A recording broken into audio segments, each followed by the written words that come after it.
Hello viewers, welcome to my channel. Viewers, आज मैं आपके साथ ए केयर किट के बारे में कंप्लीट इन्फॉर्मेशन प्रोवाइड करूंगी कि ए केयर किट को इस्तेमाल किस तरह से किया जाता है, उसके इस्तेमाल करने के बाद आपके साथ क्या सिम्टम्स हो सकते हैं और उसको इस्तेमाल करने का सही तरीका क्या है। तो इसके बारे में कंप्लीट इन्फॉर्मेशन जानिए आज की इस वीडियो में। और अगर आप ए केयर किट का इस्तेमाल करना चाहती हैं या कर रही हैं तो इसको इस्तेमाल करने से पहले वीडियो को एंड तक लाजमी देखिएगा, क्योंकि इसमें मैं कंप्लीट इन्फॉर्मेशन आपको प्रोवाइड करने जा रही हूँ। तो व्यूवर्स, ए केयर किट को मेडिकल टर्मिनेशन ऑफ प्रेगनेंसी के लिए इस्तेमाल किया जाता है। अनवांटेड प्रेगनेंसी को रिमूव करने के लिए टैबलेट्स का बहुत ज्यादा इस्तेमाल किया जाता है। तो व्यूवर्स, अब बात करते हैं कि इस टैबलेट को इस्तेमाल करने से पहले आपने किन चीजों का ख्याल रखना है। सबसे पहले तो ये कि आपने देखना है कि प्रेगनेंसी जो है वो कितने टाइम की है। अगर आपकी प्रेगनेंसी का टाइम पीरियड 30 से 63 डेज तक का है तो आप इन टैबलेट्स का इस्तेमाल कर सकते हैं। और ये टाइम आपने अपने पीरियड्स के फर्स्ट डे से काउंट करना होता है कि पीरियड्स का फर्स्ट डे क्या था, वहां से आपने काउंट करना स्टार्ट करना होता है और फर्दर आपने काउंट करना होता है कि कितने दिन की प्रेगनेंसी हो गई है।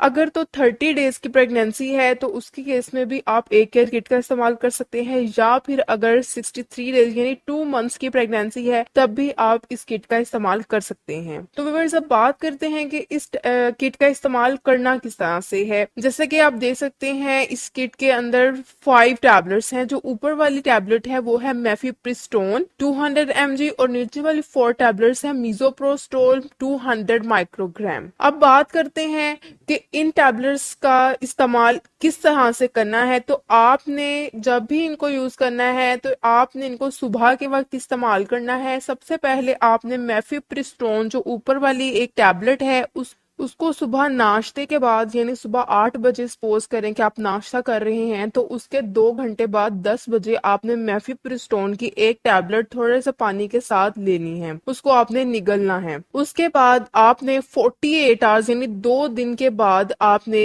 मीजोप्रोस्टोल जो नीचे वाले 4 टैबलेट्स हैं उनका इस्तेमाल करना है। और उनको इस तरह से इस्तेमाल करना है कि आपने सुबह नाश्ते के बाद उसकी 2 गोलियां इस्तेमाल करनी है पानी के साथ, या फिर आप उनको सबलिंगुअली ले सकते हैं जुबान के नीचे रखकर, या फिर आप बकल कैविटी में रखकर उस मेडिसिन को इस्तेमाल कर सकते हैं। ये ज्यादा इफेक्टिव तरीका है, इससे फास्ट रिजल्ट्स जो हैं वो आप हासिल कर सकते हैं अगर आप उसको जुबान के नीचे रखकर इस्तेमाल कर रहे हैं। तो 2 टैबलेट्स इस तरह से आपने इस्तेमाल कर ली। फिर उसके बाद आपने इसके 3 घंटे के बाद जो 2 टैबलेट्स रह जाती हैं उनका इस्तेमाल भी इसी तरह से करना है। यानी मेफिप्रिस्टोन लेने के 48 घंटे के बाद आपने ये 4 टैबलेट्स इस तरह से इस्तेमाल करनी है। व्यूवर्स, अब बात करते हैं कि इन टैबलेट्स को लेने के बाद आपको क्या साइन एंड सिम्टम्स नजर आ सकते हैं। तो सबसे पहले जो आपने मेफिप्रिस्टोन टैबलेट ली होती है उसको लेने के बाद आपको एज सच इतने कोई इफेक्ट्स शो नहीं होते। ज्यादा से ज्यादा आपको लाइट स्पॉटिंग हो सकती है, आपके